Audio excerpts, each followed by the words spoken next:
नमस्कार दोस्तों, स्वागत है अपने YouTube channel top trending GK में। दोस्तों इस वीडियो में देखने वाले हैं यूपीएससी एग्जाम 21 नवंबर 2021 के ऑल शिफ्ट यानी first plus second plus third shift में पूछ के ऑलमोस्ट सारे सवाल मिल चुके हैं। यानी 120 में से 115 सवाल हैं, ये एक्स्ट्रा फैक्ट सहित कवर करने वाले हैं। शुरुआत करेंगे सेकेंड शिफ्ट के सवालों के साथ, जो कि 40 में से 38 सवाल मिले हैं। उसके बाद थर्ड शिफ्ट में भी लगभग 38 सवाल और प्रथम पारी में पूरे सवाल ही मिल गए हैं। देखिए, हो सकता है आपको पता है कुछ सवाल मिक्स आ रहे हैं, यानी रीजनिंग में भी जीके के सवाल आ रहे हैं, तो इधर उधर सवाल हो सकते हैं और थोड़े सवाल आपको कम देखने को भी मिले कि आप कहेंगे जीके के सेक्शन के कुछ सवाल तो गायब है, तो रीजनिंग से कुछ सवाल यहाँ पर मिक्स हो रहे हैं। ठीक है, जो जीके के पूछे गए हैं। और इसकी पीडीएफ फाइल ऑल शिफ्ट की एक साथ आपको टेलीग्राम चैनल पर मॉर्निंग में मिल जाती है। तो जिन भी कैंडिडेट ने टेलीग्राम चैनल ज्वाइन नहीं किया है, लिंक डिस्क्रिप्शन बॉक्स में है, क्लिक करके ज्वाइन कर लेना। और जब भी आपका एग्जाम होता है, अपने शिफ्ट में पूछे गए जीके के सवाल आप टेलीग्राम पर सेंड कर सकते हो, जैसा कि ये सभी स्टूडेंट भेजते हैं। तो जहाँ जैसे एग्जाम होता है वहाँ पर आपको सवाल सेंड करने की लिंक भी मिल जाती है। तो शुरुआत जो सेकंड शिफ्ट से कर रहे हैं, तो इन सभी कैंडिडेट का बहुत बहुत धन्यवाद जिन्होंने रियल और ऑथेंटिक सवाल है वो टेलीग्राम पर सेकंड शिफ्ट के सेंड किए हैं। तो सेकंड शिफ्ट के ये सभी इंपॉर्टेंट सवाल जाने उससे पहले मैं आपको बता दूं, आप किसी भी कॉम्पिटिटिव एग्जाम्स की तैयारी करते हो, अपनी तैयारी को परखने के लिए, सही डायरेक्शन देने के लिए, टाइम मैनेजमेंट, कॉन्फिडेंस है, ऑल इंडिया में क्या रैंक आ सकती है, कौन सा सेक्शन वीक है, इन सभी के लिए स्मार्ट वर्क के तौर पर आपको मॉक टेस्ट लगाना बहुत ज़्यादा जरूरी होता है। मॉक टेस्ट के लिए टेक्स्ट बुक इसलिए बेहतरीन प्लेटफॉर्म है, यहाँ पर आप एक तो अनलिमिटेड मॉक टेस्ट लगा सकते हो। सेकेंड है सभी एग्जाम्स के मॉक टेस्ट, चाहे आप यूपीएससी की कर रहे हो, पुलिस की कर रहे हो, कांस्टेबल वगैरह सारे एग्जाम्स के mock test, SSC, railway, banking एक ही पास के अंतर्गत आपके अवेलेबल हो रहे हैं। अभी यहाँ पर ऑफर चल रहा है, यदि आप टीटीजी के कूपन कोड यूज करते हो तो आपको एक्स्ट्रा 120 रुपये का डिस्काउंट होने के बाद ये जो ऑफर के तहत 12 मंथ की बजाय 14 मंथ का पास मिल रहा है, और ये भी 280 रुपये में आपकी फाइनली इस डील को आप ग्रैब कर सकते हो। तो अभी लाभ उठाने के लिए डिस्क्रिप्शन बॉक्स में लिंक है, या फिर टेक्स्ट बुक ऐप, वेबसाइट, इन दोनों पर ही इस कूपन कोड को यूज करते हुए ये आप मॉक टेस्ट सीरीज है वो ज्वाइन कर सकते हो, जहाँ से 50% तैयारी आपके मॉक टेस्ट से ही कंप्लीट हो जाती है। तो चलिए यहाँ पर कंटिन्यू कर लेते हैं। सेकंड शिफ्ट के बाद देखेंगे थर्ड शिफ्ट के सवाल, उसके बाद प्रथम पारी में पूछे गए जीके के सवाल। तो यहाँ पर सेकंड शिफ्ट का आज का पहला सवाल, 1857 के समय भारत का वायसराय कौन था? तो आपको पता होना चाहिए, जो कैनिंग है, लॉर्ड कैनिंग है, इनका जो कार्यकाल रहा है वो 1856 से 1862 तक रहा है। तो उस समय 1857 के वक्त है, भारत का वायसराय कौन था? कैनिंग था। और आपको बहुत बार पूछा हुआ एग्जाम्स में कि 1857 की क्रांति के समय मुगल शासक कौन थे? तो बहादुर शाह जफर या फिर बहादुर शाह द्वितीय इन्हें कहा जाता है। तो ये 1857 की क्रांति के समय मुगल शासक, अंतिम मुगल शासक हैं। बाद में इन्हें बर्मा में अंग्रेजों के द्वारा कैद कर लिया गया था और वहीं पर उनकी मृत्यु हुई थी। वित्तीय आपातकाल किस आर्टिकल में वर्णित है? वित्तीय आपातकाल अनुच्छेद 360 में। और अन्य जैसे कि तीन प्रमुख आपातकाल, 352 में राष्ट्रीय आपातकाल। इससे पहले पूछे गए वित्तीय आपातकाल कितनी बार लगा? आप कहेंगे एक बार भी नहीं, और राष्ट्रीय आपातकाल 3 बार लगा है। और फिर यहाँ पर 356 में राज्य में जो राष्ट्रपति शासन है उसके बारे में वर्णन मिलता है। नेक्स्ट सवाल नंबर 3, संविधान के किस भाग को भारत का मैग्ना कार्टा कहा जाता है? मैग्ना कार्टा है संविधान के भाग 3 को, जिसमें मौलिक अधिकारों का वर्णन है, इसको भारत के संविधान का मैग्ना कार्टा कहा जाता है। भाग 3 यानी मौलिक अधिकार है, अमेरिका के संविधान बिल ऑफ राइट से लिया गया है। अगला सवाल देखते हैं यहाँ पर, केशवानंद भारती बनाम भारत बनाम केरल राज्य जो केस है वो कब हुआ था? केशवानंद भारती बनाम केरल राज्य केस है 1973 में हुआ था। इससे प्रीवियस सेट में पूछा हुआ सवाल है, सन नहीं पूछा था, डायरेक्टली था कि 1973 के केशवानंद भारती बनाम केरल राज्य केस किससे संबंधित है? तो ये संसद को संविधान के आधारभूत संरचना में बदलाव करने से रोका जाना चाहिए। यानी आपको पता होना चाहिए आर्टिकल 368 क्या कहता है? संविधान संशोधन की प्रक्रिया रहती है, इसमें आपके संविधान संशोधन के जरिए है नया कानून बनाया जा सकता है, लेकिन ऐसा भी कानून नहीं बनाएगा जो कि आधारभूत संरचना में बदलाव कर दे। तो ये 1973 का केशवानंद भारती जो बनाम केरल राज्य वाला केस था। अगला सवाल देखते हैं यहाँ पर, सवाल नंबर 5, 3 तलाक किस वाद से संबंधित हैं? 3 तलाक हैं ये दोस्तों शायरा बानो बनाम भारत संघ वाला है। लगभग 3 से 4 शिफ्टों में रिपीट हो रहा सवाल। सुप्रीम कोर्ट ने 22 अगस्त 2017 को शायरा बानो बनाम भारत संघ व अन्य मामले में फैसला सुनाते हुए मुस्लिम पति के द्वारा असंवैधानिक रूप से सुनाए गए तात्कालिक और अपूरणीय तलाक जो 3 तलाक हैं, इसको एक तरीके से असंवैधानिक घोषित किया था। ये केस था शायरा बानो बनाम भारत संघ वाला केस। और ट्रिपल तलाक कानून से अलग से एक सवाल भी इसी सीट में पूछा गया है। तो ये ट्रिपल तलाक कानून है, मुस्लिम महिलाओं का अधिनियम 2019 में ये पारित हुआ था, जो कि 31 जुलाई 2019 को पारित किया गया था। इस तरह के 3 तलाक को आपराधिक बनाने और उसके लिए 3 वर्ष तक की सजा का प्रावधान किया गया है। बलात्कार के लिए दंड वो किस आईपीसी की धारा में वर्णित है? बलात्कार के लिए दंड है आईपीसी की धारा 376 में वर्णित है। बलात्कार की या बलात्संग की जो परिभाषा का उल्लेख है वो आपको आईपीसी की धारा 375 में मिलता है, और बलात्कार करने के केस में जो दंड है वो आईपीसी की धारा 376 में वर्णित है, जिसमें अपराध सिद्ध होने की दशा में दोषी को कम से कम 7 साल व अधिकतम 10 साल तक की कड़ी सजा हो सकती है। अब देखिए 10 साल की किनको होगी? जो कि पुलिस अधिकारी या फिर सरकारी कर्मचारी इस प्रकार के करते हैं कार्य, तो उन केस में उनको 10 साल से कठोर आजीवन कारावास की सजा होती है। अगला सवाल यहाँ पर where is Nanda Devi mountain है, तो नंदा देवी है ये कहाँ पर है? तो ये दोस्तों है उत्तराखंड में, और ये जो माउंटेन है इसकी हाइट है 7,816 मीटर है, और ये जो नंदा देवी माउंटेन है कंचनजंगा के बाद भारत का दूसरा सबसे ऊंचा पर्वत है, या फिर कह सकते हो पूरी तरह से जो देश के भीतर ही एक प्रकार का कह सकते हो सर्वोच्च जो माउंटेन वो नंदा देवी है, पूरी तरह से देश के भीतर है। अगला सवाल राज्यसभा का सभापति कौन होता है? तो पदेन सभापति राज्यसभा के उपराष्ट्रपति जैसे कि वर्तमान में वेंकैया नायडू हैं। और बात करूं यहाँ पर सदन के नेता के रूप में जो राज्यसभा है, राज्यसभा का जो वरिष्ठतम मंत्री हैं उनको प्रधानमंत्री के द्वारा सदन के नेता के रूप में नियुक्त किया जाता है। राज्यसभा का पहला सत्र 13 मई 1952 को हुआ था। राज्यसभा में आधिकारिक 250 सदस्य होते हैं, जिसमें 238 राज्यों को और 12 है वो राष्ट्रपति नामांकित करते हैं। अगला सवाल देखते हैं यहाँ पर हाईकोर्ट के न्यायाधीश की सेवानिवृत्त आयु क्या है? हाईकोर्ट के न्यायाधीश की आपको पूछिए सेवानिवृत्त आयु वो है 62 वर्ष। आपको पूछ रहे सुप्रीम कोर्ट के न्यायाधीशों की जज की जो सेवानिवृत्त आयु है वो आप कहेंगे 65 वर्ष की। नेशनल ग्रीन ट्रिब्यूनल एक्ट कब पारित हुआ है? प्रीवियस एग्जाम से बहुत बार रिपीट हुआ है। राष्ट्रीय हरित प्राधिकरण अधिनियम एनजीटी एक्ट है 2010 में पारित हुआ था। कब? 2010 को पारित हुआ था। वर्तमान में नेशनल ग्रीन ट्रिब्यूनल के जो अध्यक्ष हैं वो जस्टिस आदर्श कुमार गोयल हैं 6 जुलाई 2018 से। अगला सवाल देखते हैं यहाँ पर काशी का भाषा किस क्षेत्र में बोली जाती है? तो काशी का भाषा है ये वाराणसी और उनके आसपास के क्षेत्र में बोली जाने वाली एक हिंद यूरोपीय परिवार की आर्य भाषा है। नेक्स्ट सवाल देखते हैं भारत के संविधान के किस अनुच्छेद में राज्यों को गायों और बछड़ों और अन्य दुश्मन और मसूदों के मवेशियों की हत्या को प्रतिबंधित करने का आदेश दिया गया है? तो संविधान के किस अनुच्छेद में है जो राज्यों को गायों बछड़ों हैं इनकी हत्या को प्रतिबंधित करने का आदेश दिया गया है? तो आर्टिकल 48 जो कि कृषि और पशुपालन का संगठन से संबंधित ये एक्ट है।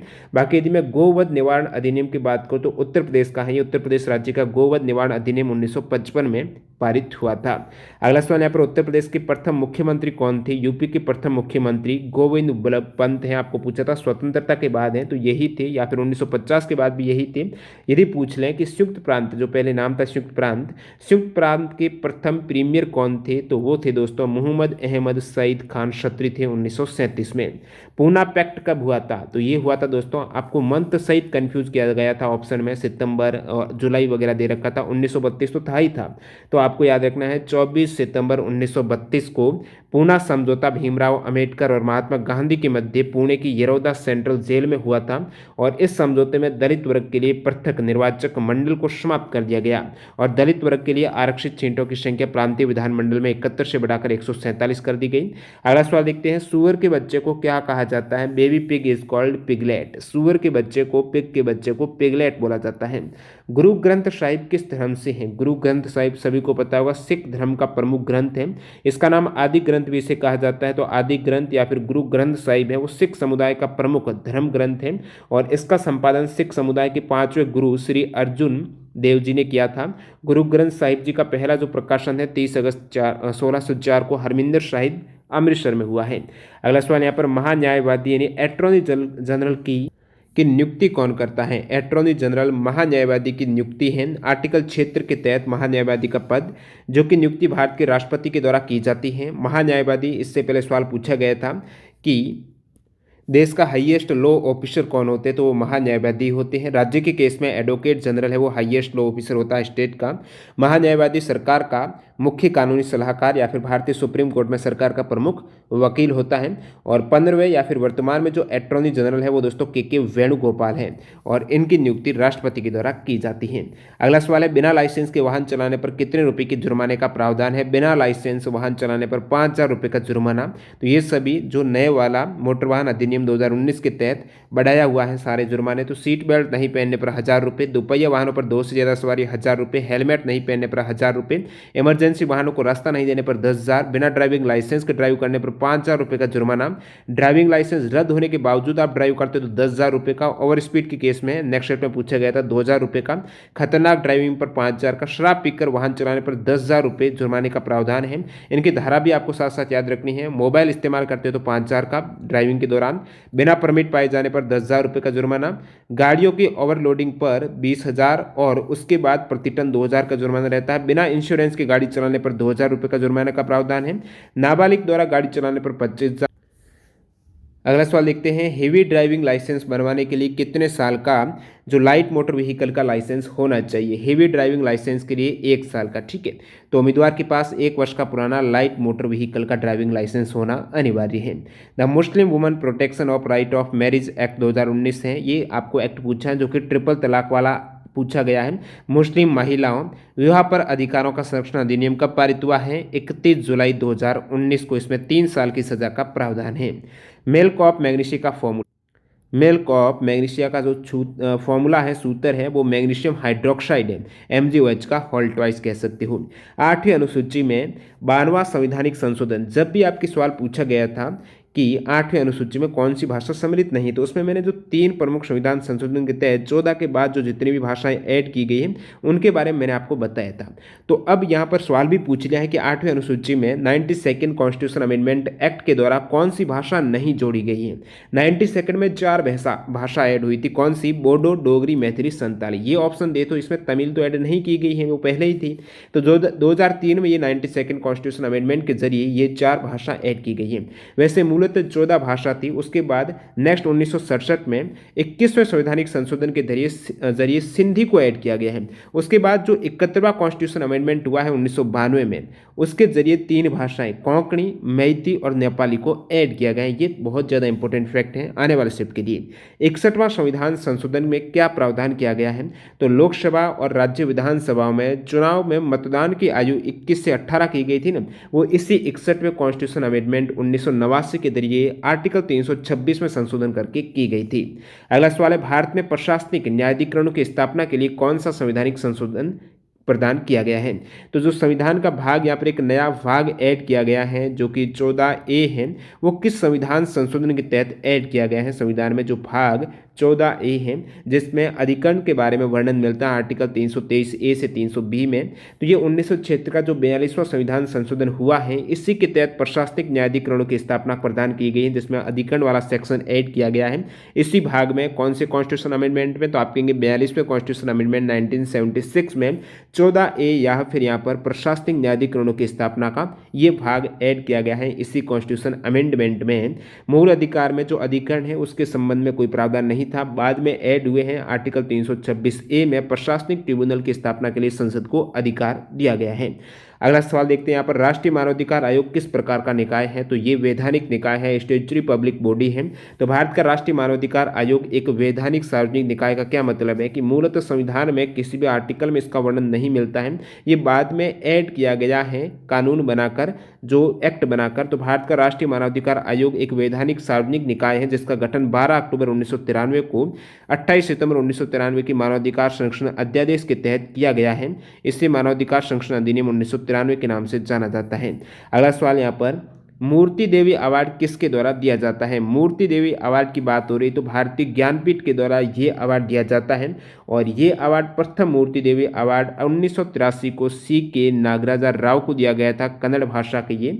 और फिर लेटेस्ट की बात करें तो 2019 में 33वां जो मूर्ति देवी अवार्ड है ये 2019 में विश्वनाथ प्रसाद तिवारी को दिया गया है। अस्थि और भवती ये रचना है, इस रचना के लिए 2019 में जो 33वां ये मूर्ति देवी अवार्ड इन्हें दिया गया है। और ये अवार्ड संविधान के 8वें अनुसूची में शामिल भारतीय भाषा, साथ ही साथ अंग्रेजी में लिखने वाले भारतीय लेखकों को मूर्ति देवी अवार्ड, जिसकी शुरुआत 1983 में की गई, भारतीय ज्ञानपीठ के द्वारा ये अवार्ड दिया जाता है। और ज्ञानपीठ पुरस्कार किसके द्वारा दिए जाते हैं? तो भारतीय ज्ञानपीठ न्यास के द्वारा। प्रथम ज्ञानपीठ पुरस्कार 1965 में जी शंकर कुरूप के, और 55वां अभी लेटेस्ट में 2019 का प्रसिद्ध मलयालम कवि अक्कीतम अच्युतम नंबूत्री को दिया गया है। तो आपको सवाल ये मूर्ति देवी वाला पूछा गया था। और फिर यहाँ पर इंपॉर्टेंट फैक्ट बता दूं आने वाले शिफ्ट के लिए, वैसे इससे पहले आया था कि सरस्वती सम्मान है वो किसके द्वारा दिया जाता है, तो के बिरला फाउंडेशन। तो के बिरला फाउंडेशन जिसकी स्थापना 1991 में हुई है, किसने की थी, कृष्ण कुमार बिरला के द्वारा 1951 में स्थापित है के बिरला फाउंडेशन। के यानी कृष्ण कुमार बिरला के द्वारा स्थापित है। और इसके द्वारा दिए जाने वाले पुरस्कार में सरस्वती सम्मान के बिरला देते हैं, व्यास सम्मान, बिहारी पुरस्कार, उसके बाद यहाँ पर शंकर पुरस्कार हैं, और फिर यहाँ पर वाचस्पति पुरस्कार हैं, GD Birla award for scientific research है। ये सभी अवार्ड के बिरला फाउंडेशन के द्वारा दिए जाते हैं। साहित्य अकादमी पुरस्कार की शुरुआत कब हुई है, 1954 में हुई थी। साहित्य अकादमी पुरस्कार 24 भाषाओं में दिए जाते हैं, 22 तो 8वीं अनुसूची में और 2 राजस्थानी और अंग्रेजी इंक्लूड है। 2020 में साहित्य अकादमी अवार्ड की बात करूँ तो ये 24 भाषाओं में से दिए जाते हैं प्रतिवर्ष। तो हिंदी में 2020 में दिया गया है अन्नामिका को, टोकरी में दिगंत धैर्य गाथा हेतु ये अवार्ड दिया गया है। बाकी हिंदी में प्रथम साहित्य अकादमी अवार्ड है माखनलाल चतुर्वेदी को हिम तरंगिनी हेतु दिया गया था। साहित्य अकादमी जो एकेडमी है, साहित्य अकादमी की तरफ से अवार्ड मिलते हैं। तो साहित्य अकादमी की स्थापना कब हुई है, 12 मार्च 1954 को। अगला सवाल देखते हैं, कौन सा ऑपरेटिंग सिस्टम नहीं है, ये विकल्प दे रखे थे, इनमें से आप कह सकते हो इंटरनेट एक्सप्लोरर, ये ब्राउजर है, ठीक है। तो ये ब्राउजर है, न कि ऑपरेटिंग सिस्टम है। यूनिक्स, लिनक्स, विंडोज है। आपको एग्जाम में पूछा जाता है बहुत बार, सिंगल यूजर ऑपरेटिंग सिस्टम कौन सा है, तो MS DOS है, वो सिंगल यूजर है, बाकी ये मल्टी यूजर है। अगला सवाल, आनंद कादम्बिनी पत्रिका कहाँ प्रकाशित होती है, तो ये हिंदी में आपको पूछा गया था मिर्जापुर से, ठीक है। आनंद कादम्बिनी जुलाई 1881 में मिर्जापुर से प्रारंभ हुई थी। आनंद कादम्बिनी भारतेंदु युग की साहित्यिक पत्रिका है, इसके संपादक बद्री नारायण चौधरी प्रेमघन थे। अगला सवाल, राष्ट्रीय अन्वेषण अभिकरण act, national investigation agency act कब पारित हुआ था, तो नेशनल इन्वेस्टिगेशन एजेंसी एक्ट है 2008 को पारित हुआ था, 31 दिसंबर 2008 को। भारत में आतंकवाद का मुकाबला करने के लिए भारत सरकार के द्वारा स्थापित एक संघीय जांच एजेंसी है नेशनल इन्वेस्टिगेशन एजेंसी। अगला सवाल, समावेशी इंटरनेट सूचकांक कौन जारी करता है, इंक्लूसिव इंटरनेट इंडेक्स है ये दोस्तों EIU यानी इकोनॉमिस्ट इंटेलिजेंस यूनिट के द्वारा इस इंडेक्स को जारी किया जाता है। जैसे कि 2021 में ये डाटा जारी हो चुका है इंक्लूसिव इंटरनेट इंडेक्स का। 2021 में भारत की रैंक रही है 49वीं, ठीक है, 49वीं रैंक है। भारत साझा कर रहा थाईलैंड के साथ, यानी थाईलैंड की भी 49वीं रैंक है समावेशी इंटरनेट सूचकांक 2021 में। और इस इंडेक्स में टॉप किया है 2021 में स्वीडन ने, उसके बाद सेकेंड स्थान पर है US। अगला सवाल, सत्र न्यायालय मृत्युदंड की सजा सुनाने के बाद इसकी अपील को किसके पास भेजता है। सत्र न्यायालय है, सेशन जो कोर्ट है, वो मृत्युदंड की सजा तो सुनाते हैं लेकिन वो अपील आगे पास होनी चाहिए हाई कोर्ट में, तो हाई कोर्ट को भेजेंगे। सेशन जज मृत्युदंड की सजा सुना दें तो भी इसे तब तक वैध नहीं माना जाता है जब तक हाई कोर्ट की अपील है वो मंजूर नहीं हो जाती वहाँ पर, यानी वे एक दोहरी व्यवस्था कायम की गई यहाँ पर। और किसी को मौत की सज़ा तभी मिल सकती है जब सेशन कोर्ट भी उस मामले को the rarest of the rare यानी बहुत ही ज़्यादा रेयर केस किया गया हो, और इसके बाद हाईकोर्ट भी मामले को यही मानकर सजा दे दे कि ये बिल्कुल रेयर में भी रेयर केस है, बिल्कुल विरला। अगला सवाल देखते हैं, ग्राम पंचायत के खर्चे का लेखा जोखा कौन करता है, तो हो सकता है वीडियो वगैरह ऑप्शन आपको मिला होगा, विलेज डेवलपमेंट ऑफिसर। WTO के स्थान पर पहले कौन सा संगठन था, तो गेट था, गेट यानी general agreement of tariff and trade, जिसके हस्ताक्षर किए गए हैं 30 अक्टूबर 1947 को। वैसे WTO की स्थापना 1 जनवरी 1995 को की गई है। इसका हेडक्वार्टर जेनेवा स्विट्जरलैंड में है। बौद्ध ग्रंथ से संबंधित भाषा आपको पूछे तो बौद्ध ग्रंथ है, बुद्ध ने अपने उपदेश पाली भाषा में दिए जो कि त्रिपिटक में संकलित है। अगला सवाल, 99th कॉन्स्टिट्यूशन अमेंडमेंट 2014 किससे संबंधित है, तो 99th कॉन्स्टिट्यूशन अमेंडमेंट में क्या है दोस्तों, राष्ट्रीय न्यायिक नियुक्ति आयोग की स्थापना की गई है। बाद में ये खारिज भी एक तरीके से कह सकते हो क्योंकि इसकी स्थापना का उद्देश्य था कॉलेजियम प्रणाली को खत्म करना। तो उच्चतम न्यायालय उच्च न्यायालय में न्यायाधीशों की नियुक्ति किसके जरिए, कॉलेजियम प्रणाली के जरिए होती है। तो इसके स्थान पर 2014 में 99th कॉन्स्टिट्यूशन अमेंडमेंट के जरिए राष्ट्रीय न्यायिक नियुक्ति आयोग की स्थापना की गई थी। बाद में सर्वोच्च न्यायालय ने 2015 में इस संशोधन को असंवैधानिक और शून्य घोषित करते हुए कि जो उच्च न्यायालय और सुप्रीम कोर्ट में न्यायाधीशों की नियुक्ति है जो पुरानी कॉलेजियम प्रणाली है उसी को ही बहाल किया गया था। और बाकी जो इसके बाद जितने भी कॉन्स्टिट्यूशन अमेंडमेंट हुए 100वां 101वां 2वां 3वां 4वां ये सभी आपके लिए इंपॉर्टेंट है। 101 में क्या है GST, 100 में क्या भारत बांग्लादेश का जो भूखंड वाला समझौता है, 102 में क्या राष्ट्रीय पिछड़ा वर्ग आयोग को संवैधानिक दर्जा, 103 में EWS को 10% आरक्षण, 104 में लोकसभा और फिर इसमें SC ST का आरक्षण बढ़ाया गया है 10 वर्ष के लिए यानी 2030 कर दिया गया है, और एंग्लो इंडियन का भी नहीं बढ़ाया है।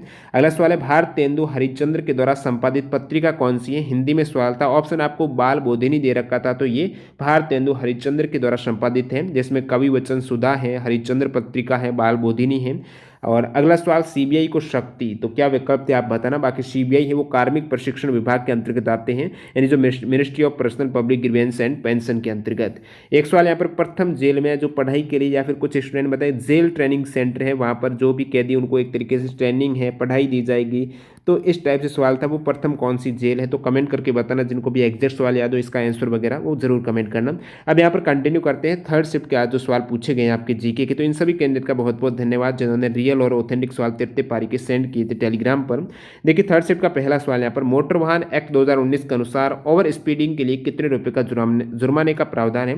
ओवर स्पीड करते हो दोस्तों, ओवर स्पीडिंग का पूछा है ना, तो 183 की धारा लगती है, तय गति से ज्यादा तेज वाहन चलाने पर 1000 रुपये का जुर्माना है लाइट मोटर व्हीकल के लिए, और जो मल्टीपर्पज वाली व्हीकल है उनके लिए 2000 रुपये का जुर्माना है ओवर स्पीडिंग के केस में। अगला सवाल यहाँ पर, उत्तर प्रदेश का स्थल जो यूनेस्को विश्व धरोहर स्थल में शामिल है। उत्तर प्रदेश के टोटल 3 साइट है जो कि यूनेस्को वर्ल्ड हेरिटेज साइट में शामिल है। आगरा फोर्ट है, ताजमहल है और फतेहपुर सीकरी। आपको विकल्प में ताजमहल दे रखा था तो करेक्ट करना था।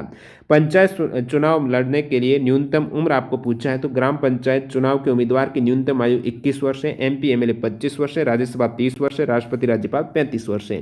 कैग की नियुक्ति कौन करता है, राष्ट्रपति के द्वारा। कैग यानी नियंत्रण और महालेखा परीक्षक है, comptroller and auditor general of India, इनकी नियुक्ति राष्ट्रपति करते हैं। इससे पहले कैग से संबंधित सवाल आया था, भारतीय लेखा परीक्षा और लेखा विभाग का प्रमुख या फिर सार्वजनिक क्षेत्र का प्रमुख जो संरक्षक है वो किसे कहा जाता है, कैग को ही कहा जाता है। कैग भारत के संविधान के आर्टिकल 148 में इनकी नियुक्ति, शपथ और सेवा के शर्तों हैं। कैग के बारे में आर्टिकल 148। भारत भारती किसकी रचना है, मैथिली चरण गुप्त की ये प्रसिद्ध काव्य कृति है भारत भारती, हिंदी में पूछा गया था।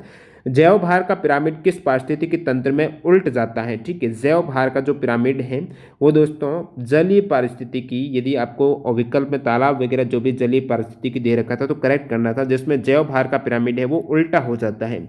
यहाँ पर फुल फॉर्म से सवाल पूछे गए हैं, रीजनिंग में ये पूछे गए, स्टूडेंट ने बताया कि सास का फुल फॉर्म क्या है, सीवियर एक्यूट रेस्पिरेटरी सिंड्रोम है।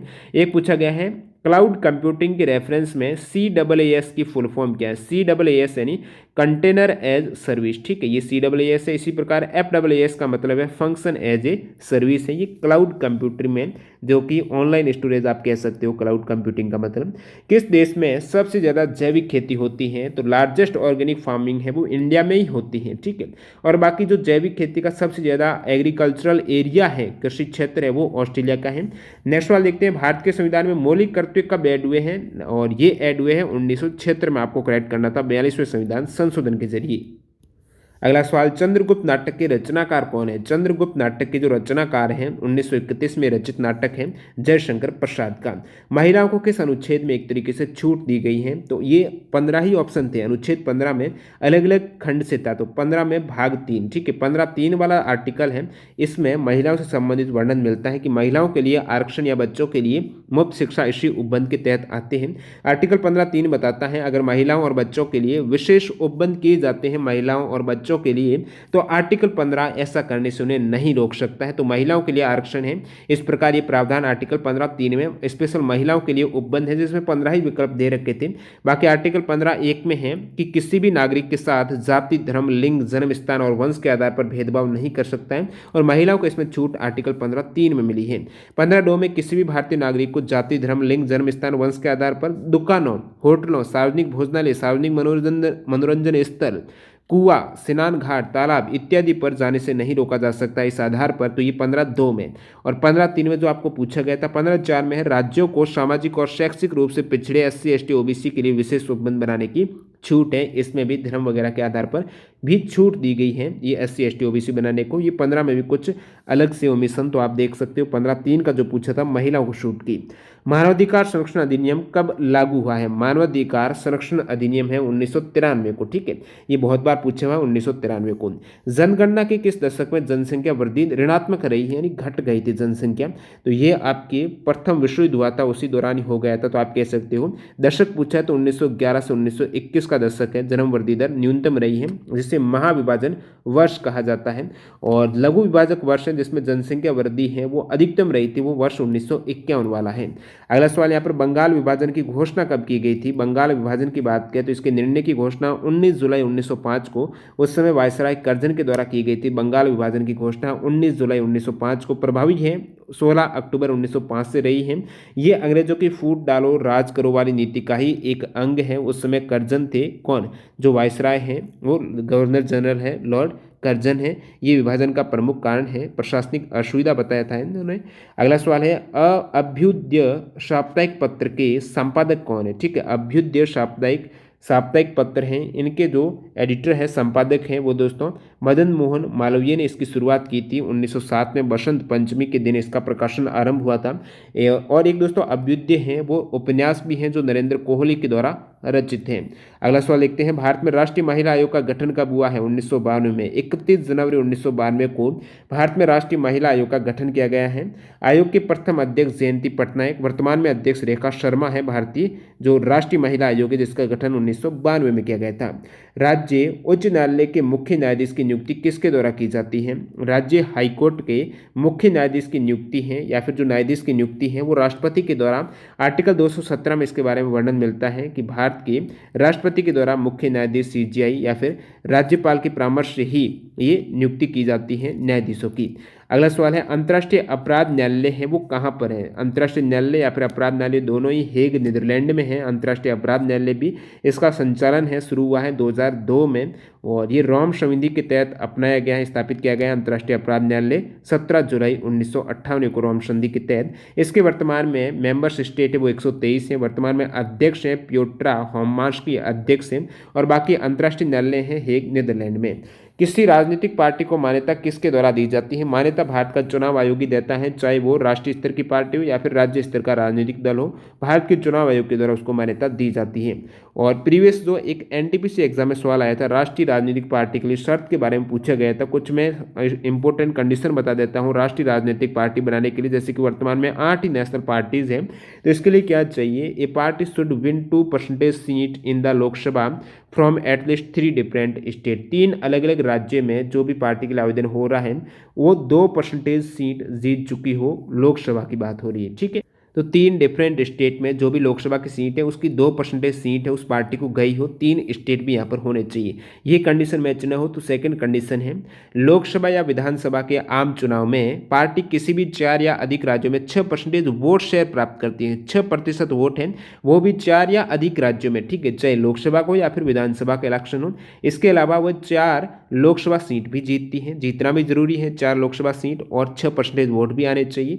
या फिर एक पार्टी जो 4 राज्यों में राज्य पार्टी का दर्जा है। अब देखिए 8 नेशनल पार्टी बाकी राज्य पार्टी तो बहुत है, लेकिन एक ऐसी पार्टी जो कि 4 राज्यों में राज्य पार्टी का दर्जा हासिल करते हैं, उस केस में भी वो राष्ट्रीय राजनीतिक पार्टी बनने के लिए आवेदन कर सकती हैं। वर्तमान में 8 नेशनल पार्टीज हैं। जो लेटेस्ट वाली 8 कह सकते हो, 8वीं वो नेशनल पीपल्स पार्टी हैं जो कि 2013 में गठित हुई है।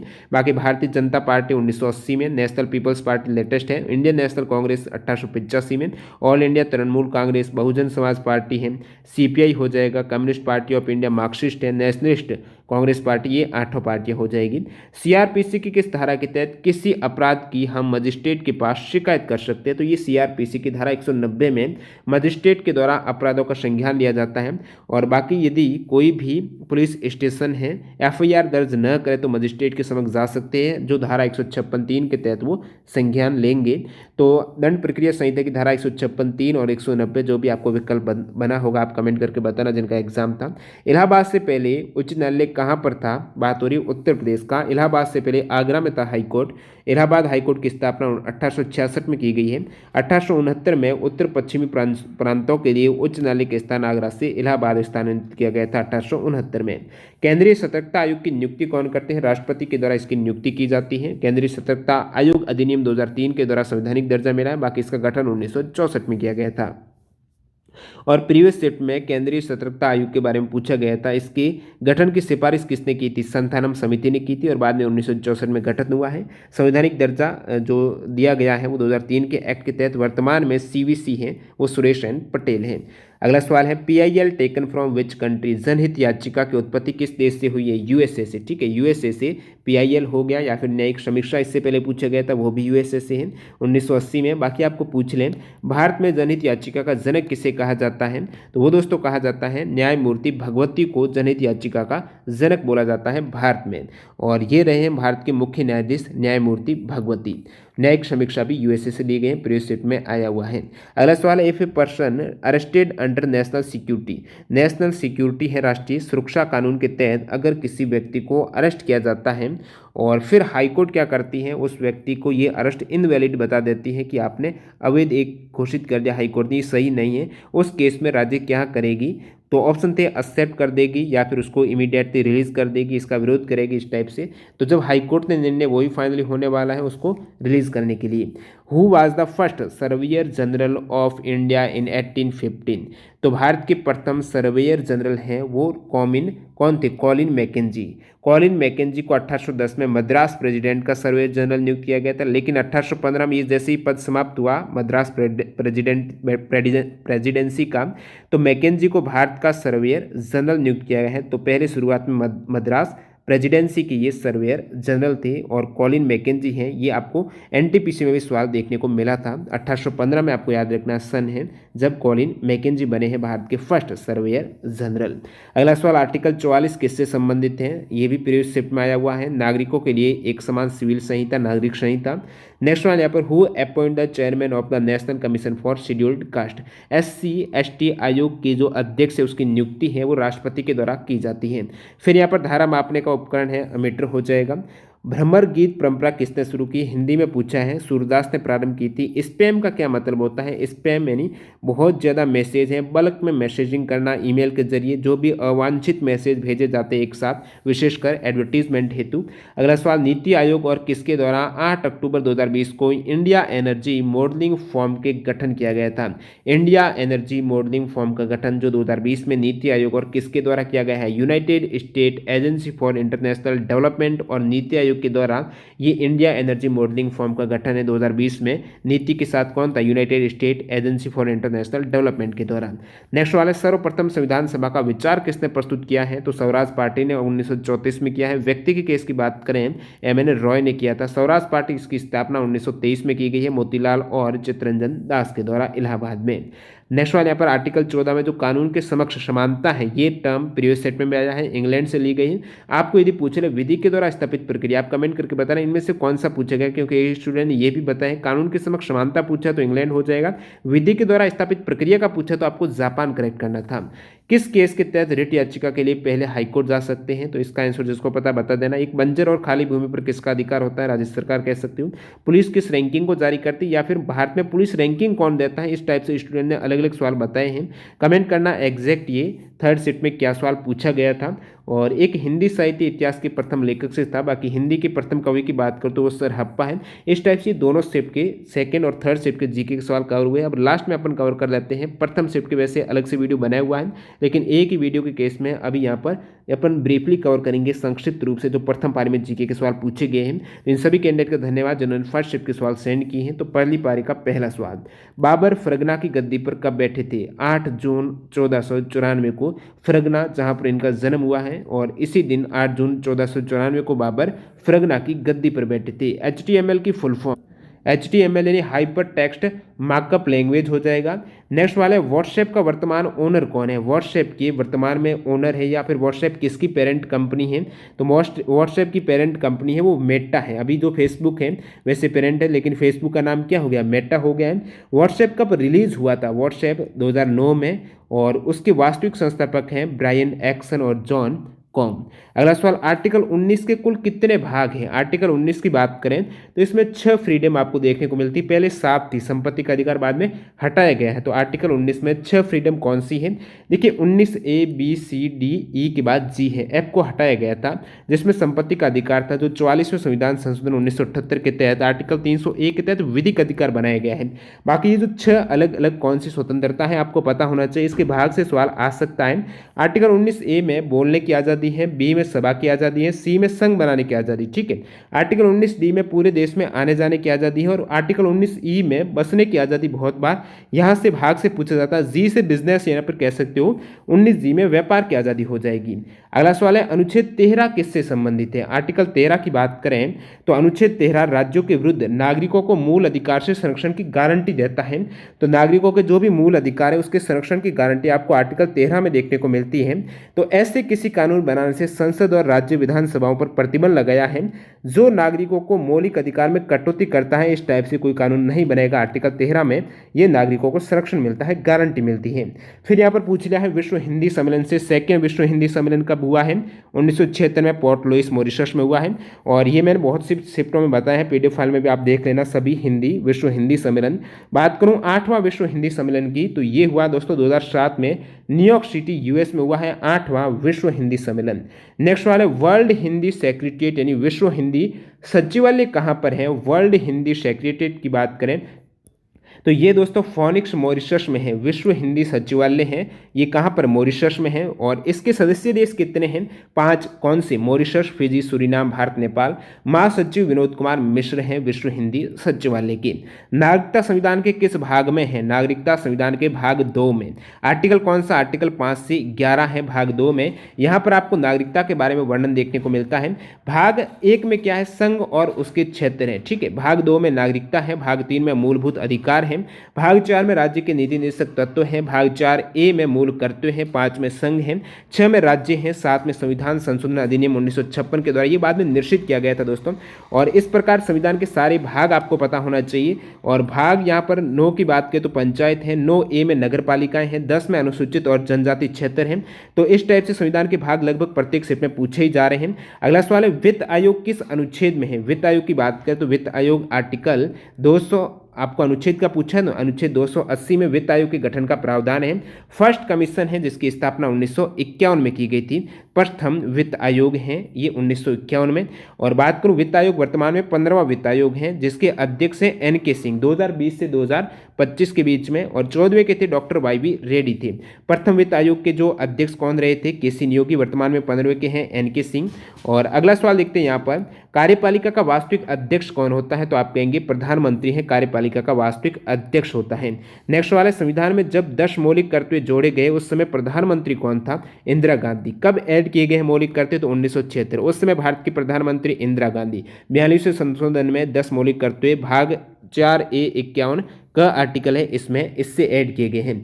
वैश्वीकरण और निजीकरण की आर्थिक नीति पेश की गई थी तो भारत के प्रधानमंत्री कौन थे? वैश्वीकरण और निजीकरण की आर्थिक नीति पेश की गई थी उस समय भारत के PM PV नरसिम्हा राव थे। कब? 1991 की बात हो रही है। प्रीवियस एग्जाम में भी यहाँ से बहुत बार वेरी इंपॉर्टेंट सवाल बना है। देखिए 1951 के समय ये जब बजट पेश किया गया था उस समय वित्त मंत्री मनमोहन सिंह थे और उन्होंने जो विदेशी कंपनी है उनके लिए भारतीय बाजार खोला था, एक तरीके से छूट दी है इन्वेस्ट करने की। विदेशी कंपनी भारत में इन्वेस्ट कर सकती है, इसलिए यहाँ पर काफ़ी शेयर मार्केट वगैरह में उछाल देखने को मिली है।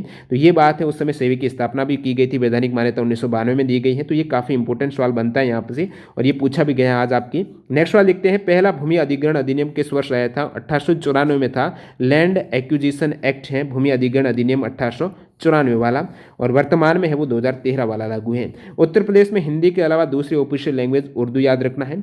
अगर दोषी व्यक्ति की कोई अन्य व्यक्ति सहायता करता तो अपराध किस श्रेणी का होगा? तो अपराध यहाँ पर आपको पूछा हो सकता है दुष्प्रेरण से पूछा, किसी को उकसाता है अपराध के लिए जानबूझकर ऐसा करने के लिए, तो वहाँ पर धारा 107 IPC की धारा लगती है। नेक्स्ट में यहाँ पर संविधान का भाग 9 कब जोड़ा गया है? 11वीं अनुसूची की बात हो रही है जो कि जिसमें पंचायतों का वर्णन देखने को मिलता है। ये आपके ऐड की गई है 73वें कॉन्स्टिट्यूशन अमेंडमेंट के जरिए और इसमें 29 विषयों की सूची भी शामिल है। तो ये आपके पूछा है कब ऐड किया गया है। संविधान के भाग 9 में आर्टिकल 243A से 243O तक पंचायतों से संबंधित प्रावधान का उल्लेख है और ये ऐड किए गए हैं आपके 73वें संविधान संशोधन 1992 के तहत। और 9A है संविधान के 74वें संविधान संशोधन एक्ट है 1992 के तहत, ये 9A भी ऐड किए गए हैं। और फिर यहाँ पर 10वीं अनुसूची आपको पूछे कब ऐड किए गए हैं, तो दल बदल विरोधी कानून है ये 92nd कॉन्स्टिट्यूशन अमेंडमेंट 1985 में और 12वीं अनुसूची को ऐड किया गया है 74वें कॉन्स्टिट्यूशन अमेंडमेंट के जरिए। अगला सवाल है, मानवाधिकारों की सार्वभौम घोषणा 1948 में कितने अनुच्छेद हैं? उसमें टोटल 30 अनुच्छेद हो जाएंगे। उच्चतम न्यायालय के जज के वेतन का निर्धारण है वो संसद के द्वारा किया जाता है, आर्टिकल 125 में इसके बारे में वर्णन मिलता है। राज्य विधानमंडल कार्यवाही में कौन भाग ले सकता है लेकिन वोटिंग नहीं कर सकता? तो बात यहाँ पर महाधिवक्ता की हो रही है जो कि कार्यवाही में संसद में बोलने की शक्ति है लेकिन मतदान का अधिकार नहीं है। महाधिवक्ता आर्टिकल 165 में इनका वर्णन मिलता है। अगला सवाल है, मुख्य चुनाव आयुक्त के अलावा कितने चुनाव आयुक्त? 2 होते हैं, जैसे कि वर्तमान में जो इलेक्शन कमिश्नर है वो राजीव कुमार और अनूप चंद्र पांडे 2 हैं, और जो चीफ इलेक्शन कमिश्नर है वो 24वें हैं, सुशील चंद्र। आरबीआई की स्थापना पूछा तो 1 अप्रैल 1935 करेक्ट करना था। जो एक्ट है वो आरबीआई का एक्ट 1934 में, इनमें सेक्शन मिलेंगे आपको। आरबीआई का राष्ट्रीयकरण 1949 को हुआ था 1 जनवरी को। 8वीं अनुसूची में कितनी भाषाएं हैं? 22 भाषाएं हैं। कौन कौन सी आपको पता होना चाहिए, एग्जाम आ जाता, कौन सी नहीं है। अगला सवाल है, स्वेज नहर किसे जोड़ती है? लाल सागर और भूमध्य सागर को कनेक्ट करती है स्वेज नहर, जो कि इजिप्ट में है। और फिर बात करूं स्वेज में नहर को कब ओपन किया गया है, तो 1868 को। मार्ले मिंटो सुधार एक्ट कब पारित हुआ है? 1909 को हुआ था। भारत परिषद अधिनियम 1909 को ही मार्ले मिंटो सुधार कहा जाता है।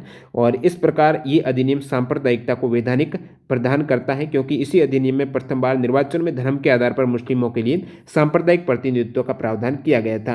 अगला सवाल यहाँ पर, ICERD की फुल फॉर्म आपको रीजनिंग से सवाल था, international convention on the elimination of racial discrimination, इसकी फुल फॉर्म हो जाएगी। फिर यहाँ पर एक और रीजनिंग से सवाल जो पूछा गया फुल फॉर्म से, BPRND की फुल फॉर्म तो bureau of police research and development है। BPRND की स्थापना 1970 में हुई है। एक फुल फॉर्म GCR से भी थी, ग्रॉस केस रिकवरी हो जाएगा। उत्तर प्रदेश का राजकीय पशु क्या है? तो आप कहेंगे बारहसिंगा है। राजकीय वृक्ष उत्तर प्रदेश का अशोक है। मछली चीतल है। राज्य पक्षी है वो शास्त्रक्रैन है। और राज्य पुष्प है, प्लास हो जाएगा, जिसे फ्लेम ऑफ द फॉरेस्ट कहा जाता है। अगला सवाल यहाँ पर आपको UAPA एक्ट का पूछा है। अनलॉफुल एक्टिविटी प्रिवेंशन एक्ट 1967 को पारित हुआ था, जरूर याद रखना। यामा के लेखक महादेवी वर्मा। जनसंख्या की विशेषताओं का अध्ययन है ये किया जाता है डेमोग्राफी में। पुंछी आयोग किससे संबंधित है? केंद्र राज्य संबंध है। इनकी व्याख्या से संबंधित अप्रैल 2007 में जो न्यायमूर्ति मदन मोहन पुंछी हैं, इनकी अध्यक्षता में यह आयोग है गठित हुआ है। और केंद्र राज्य संबंध से संबंधित और कौन से आयोग है? राजमन्नार समिति भी है। केंद्र राज्य संबंध से संबंधित ये राजमन्नार समिति। फिर यहाँ पर सरकारी आयोग भी है जिसका गठन 1983 में, राजमन्नार समिति 1969 में। और जो प्रशासनिक सुधार आयोग है ये अध्यक्षता MC शीतलवाड़ ने, गठन हुआ था 1966 में। अगला सवाल यहाँ पर, सूचना का अधिकार 2005 में कुल कितनी धाराएं हैं? 31 धाराएं हैं और 6 चैप्टर हैं। सिंधी भाषा का विकास किस अपभ्रंश बोली से हुआ है? बराचड़ अपभ्रंश की बोली से। भारत के किसके साथ द्विपक्षीय समझौते हैं? आसियान के साथ, जो आइप्टा कह सकते हो। ये ASEAN India free trade area है। ये आसियान के 10 सदस्यीय देश और भारत के मध्य मुक्त व्यापार क्षेत्र कह सकते हो। और आसियान की बात हो रही है तो इसके 10 सदस्य हैं। दक्षिण पूर्वी एशियाई राष्ट्रों का संगठन है आसियान। और फिर यहाँ पर नेक्स्ट सवाल की ओर बढ़ते हैं, किस परिस्थिति में गाड़ी को जब्त कर लिया जाता है? कौन सी परिस्थिति है जिसमें गाड़ी को जब्त किया जाता है? ऑप्शन पर आधारित सवाल। आर्टिकल 226 से संबंधित वाद आपको पूछा है, जिसमें रिट याचिका से संबंधित हाई कोर्ट में जो दायर की जाती है 226, और सुप्रीम कोर्ट में आर्टिकल 32 के तहत। SC/ST की बात करूं, जो सेंसस 2011 में जनसंख्या का परसेंटेज SC का है, ये आपकी हो जाएगा अनुसूचित जाति का, शेड्यूल्ड कास्ट का है दोस्तों 16.6%। और ST का पूछा है तो 8.6% हो जाएगा। अगला सवाल देखते हैं यहाँ पर, अल्फा कण पर कौन सा आवेश होता है? पॉजिटिव चार्ज होता है। अल्फा कण +2 कह सकते हो, जो नाभिक है हीलियम का वही आपकी, और इस पे इलेक्ट्रिक चार्ज है वो 2 गुना हो जाएगा, ठीक है, 2 गुना हीलियम का नाभिक 2। और फिर यहाँ पर आप करेंगे इलेक्ट्रॉन का 1.6 गुना 10⁻⁻19 करेंगे, 3.10 गुना 10⁻⁻19 कूलाम हो जाएगा। नील हरित शैवाल कौन सा है? साइनोबैक्टीरिया को नील हरित शैवाल कहा जाता है, जो कि धान की फसल को आंशिक मात्रा में नाइट्रोजन की पूर्ति करने के लिए जो नाइट्रोजन का स्थिरीकरण किया जाता है वो नील हरित काई के द्वारा कह सकते हो। LIC एक्ट से आपके एक सवाल पूछे गए, जिसमें LIC एक्ट के अंतर्गत कोई प्रीमियम की धारा पूछी गई थी। LIC एक्ट कौन सा है? 1956 में पारित हुआ था। अब देखिए आप कहेंगे सवाल 40 से पूछे गए, 42 कैसे हो रहे हैं? तो मैं बता रहा हूँ, जीके के जो सवाल है वो रीजनिंग में भी पूछे गए। जैसे मैं ऊपर 2 फुल फॉर्म बताई थी, 2 से 3 फुल फॉर्म थी, वो रीजनिंग में रिलेट करके पूछी गई थी। यहाँ पर सवाल ज्यादा हो रहे हैं। विश्व में जूट का सबसे बड़ा उत्पादक देश कौन सा है? भारत है। और सेकेंड है बांग्लादेश, ठीक है। इस टाइप से 16+ हो रहे हैं सवाल। बाकी आपने यहाँ पर देख लिए हैं, प्रथम, द्वितीय और तृतीय तीनों पारियों में पूछे गए जीके के लगभग सारे सवाल एक्स्ट्रा फैक्ट कवर हो गए। इस एफर्ट के लिए लाइक जरूर कर देना। वीडियो में लाइक का एम रखते हैं 5000 लाइक का, आई होप आप कंप्लीट कर देंगे। तो फटाक से लाइक कंप्लीट करके वीडियो एंड कर दीजिए। मिलते हैं नए वीडियो के साथ। धन्यवाद।